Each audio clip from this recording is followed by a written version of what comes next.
할렐루야! 여러분 3월 25일 월요일입니다. 함께 오늘 새로운 은혜 시작하시겠습니다.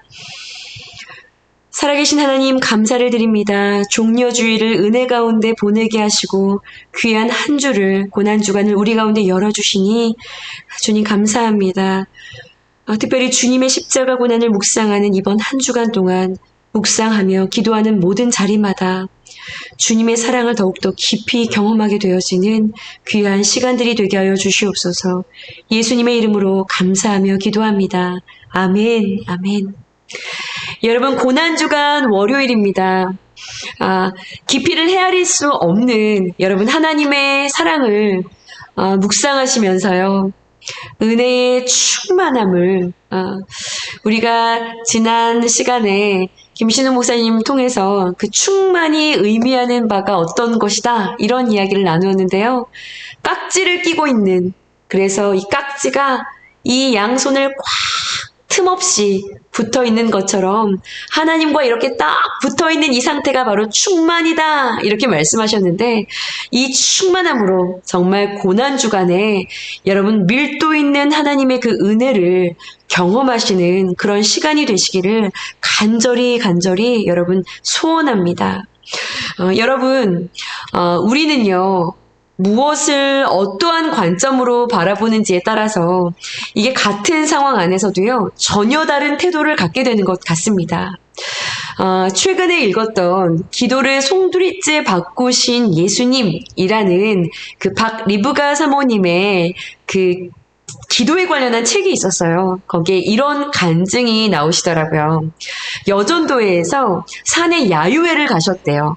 그런데 그 다음날 야유회를 갔는데 비 소식이 이렇게 전해졌다고 합니다. 그러자 야유회를 함께 갔던 그런 성도분들 가운데 우리 내일 비 오지 않게 해달라고 간절히 기도하자, 이런 이야기들이 막 올라왔대요. 이 사모님이 생각을 하실 때 그때 한동안 비가 내리지 않아서 굉장히 가물때였는데, 하나님은 우리 야유회 때문에 비를 내리지 않으셔야 하는 그런 우리 기도에 응답을 하셔야만 하는 그런 하나님?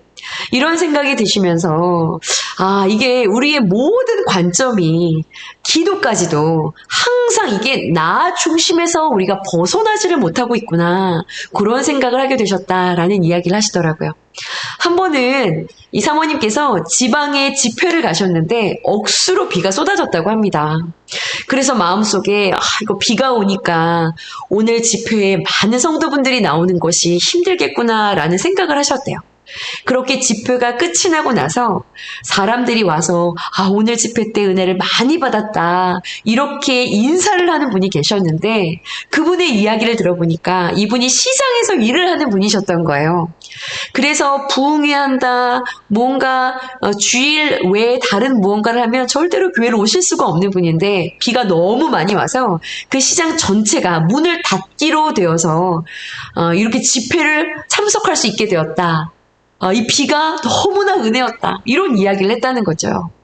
그 이후로요, 이 사모님께서 이게 어떤 문제든 이 모든 문제를 하나님의 시각으로 바라볼 수 있는, 하나님의 관점으로 바라보려고 애를 쓰게 되셨다라고 이야기하시더라고요.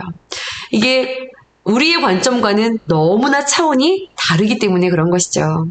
그래서 여러분, 제가 그때도 기도는 모든 일의 시작과 끝을 아시는 하나님의 관점 안으로 들어가는 문을 여는 것이다 라고도 지난번 큐티에서 말씀을 드렸습니다. 오늘 요한복음 18장 1절에서 11절까지 말씀은요, 여러분 예수님께서 체포되시는 장면을 기록하고 있는 말씀입니다. 우리 이 1절에서부터 11절까지 말씀 가운데요, 1절부터 3절까지 말씀을 저와 함께 읽으시고요, 여러분들이 스스로 읽고 묵상하는 시간을 꼭 가지셨으면 좋겠습니다. 예수께서 이 말씀을 하시고 제자들과 함께 기드론 시내 건너편으로 나가시니 그곳에 동산이 있는데 제자들과 함께 들어가시니라. 그곳은 가끔 예수께서 제자들과 모이시는 곳이므로 예수를 파는 유다도 그곳을 알더라. 유다가 군대와 대제사장들과 바리새인들에게서 얻은 아랫사람들을 데리고 등과 횃불과 무기를 가지고 그리로 오는지라. 예수님은요, 여러분, 당신을 향한 그 사명의 시간, 때가 되신 것을 아셨죠. 17장 1절에서 때가 이르렀사오니 하고 기도하시죠. 정확하게 당신의 때를 보고 계셨습니다. 그래서요, 마지막 말씀을 통해서 이제 불안해하고 예수님이 무슨 말씀을 하시는지 잘 이해하지 못하는 그런 제자들을 준비시키셨고요. 17장에 예수님의 중보기도를 마치시고 이제 당신이 마셔야 할 잔, 이 잔을 마실 준비를 마치셨어요. 그리고는요, 이제 일어나 가자 하시고 오늘 1절의 말씀대로요, 제자들과 함께 이제 기드론 시내 건너편으로 가십니다. 오늘 말씀을 보시는 것처럼 여러분 어떠한 주저함도 머뭇거림도 없으세요. 오늘 이 18장 1절부터 11절까지는요, 여러분 4절 말씀처럼 보시면은요, 예수님이 그 당할 일을 다 아시고 나아가 이르시되, 예수님께서 그 당할 일을 다 아시고 나아가, 이 말씀처럼 예수님은요, 당신이 지금 어떠한 자리로 나아가야 하실지를 보고 계셨고요, 알고 계셨어요. 그래서 예수님께서는 준비를 다 마치셨고요, 주저함 없이 자발적으로 지금 사명의 자리를 향해서 가고 계시는 것을 여러분 오늘 말씀 전체를 보면 여러 군데에서 만나볼 수가 있습니다. 서두에도 말씀드렸던 것처럼 하나님의 관점, 이 하나님의 뜻, 우리 참 이것과 하나 되는 것이 쉽지 않아요.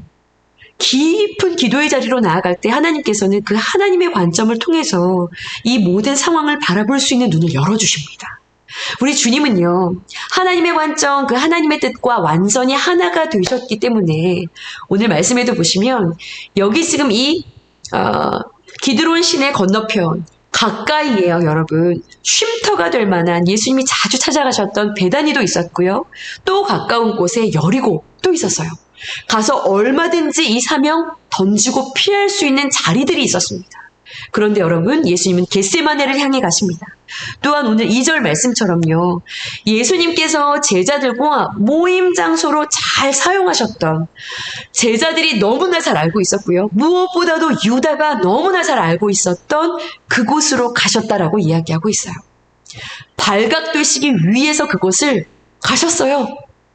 특히 여러분, 예수님을 체포하기 위해서 온 사람들이요, 오늘 4절 말씀을 보시면 예수님께서 너희가 누구를 찾느냐? 라고 물으시는 그 예수님 앞에서 그들이 예수라! 라고 말하죠. 그때 예수님께서 뭐라고 대답하시죠? 오늘 3번 나오는데요. 내가 그니라! 라고 주저없이 말씀하십니다. I am who I am. 여러분, 하나님께서 나는 스스로 있는 자다! 라고 말씀하셨던 바로 그 대답을 하십니다. 저희가 지금 주일에 창세기를 강의하면서 이 말에 담겨있는 뜻을 저희가 다 들었었죠. 2주 전에. 나는 스스로 있는 자다 하신 하나님은요, 여러분 시간과 공간을 지으신 분이시잖아요. 모든 공허와 혼돈과 무질서와 흑암을 새롭게 창조하시는, 만물을 다스리시는 하나님이세요. 생명의 주관자세요. 자, 그런데 그러니 6절 말씀처럼 내가 그니라 하실 때 여러분 보세요. 사람들이 물러가서 땅에 엎드러집니다. 사람들이 땅에 엎어집니다. 엎드러졌다라는 것은요, 쳐서 죽게 할 수도 있다는 것이죠. 이 반응은요, 성경에서 구약에서 사람들이 하나님과 직접 대면을 할 때 나타나는 그 행동을 담고 있는 구절입니다. 이런 예수님께서 11절에 여러분, 아버지께서 주신 잔을 내가 마시지 아니하겠느냐? 아버지께서 주신 그 잔을 마시기 위해서 스스로 자신을 내어주시고요, 자발적으로 기꺼이 체포되시기 위해서 당신을 내어주시는데요. 자, 그와 같은 관점을 갖지 않은 여러분 제자들의 모습을 잘 아실 거라고 생각합니다. 다른 관점을 가진 제자들을 오늘 이 말씀 가운데 이 본문에서 부각되고 있는 특별히 베드로요.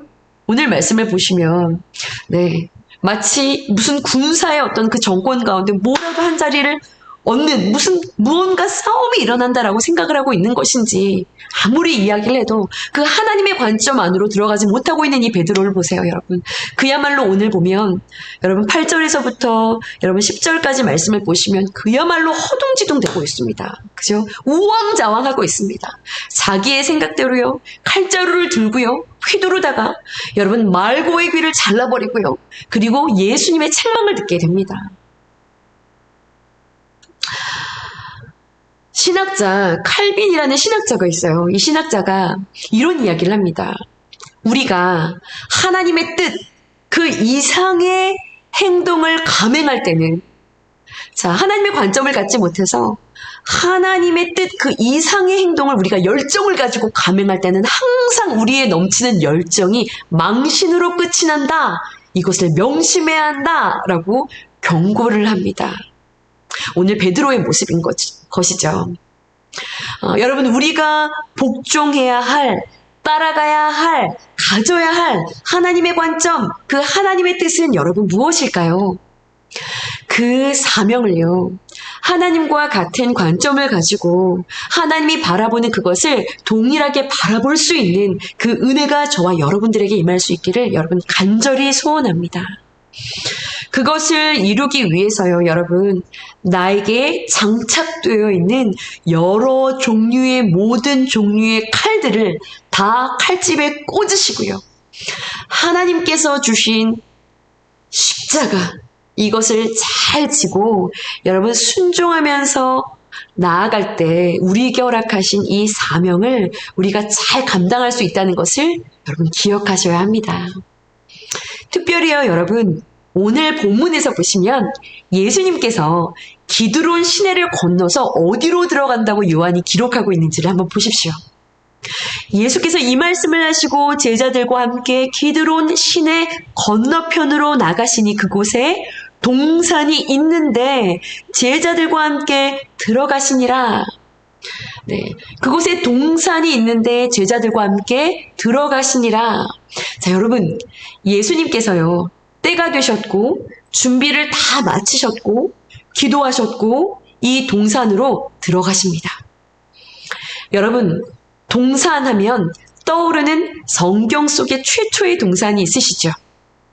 자, 오늘 이 본문에서 시간 조금 더 거슬러서 한번 위로 올라가 보겠습니다. 처음 동산이요. 처음 동산에서요. 하나님 그분은 누군가를 찾아오셨습니다. 항상 그러시죠. 그분은요, 늘 우리를 먼저 찾아오십니다. 저녁 바람이 불던 그날, 그분이 너무나 잘 아시고 함께 늘 많은 시간을 보냈던 그 누군가를 찾아서 늘 만나고 이야기를 나누었던, 거닐었던 그 동산에 오셨어요. 그런데 아무런 대답이 없는 겁니다. 그 남자가 숨은 것이죠. 누리던 우정은 깨어졌고요. 이 남자는 계속되는 변명과 탓으로 계속해서 실망을 안겨주었고요. 아름답던 그 사랑의 관계가 완전히 짓밟히고 깨져버리게 되었습니다.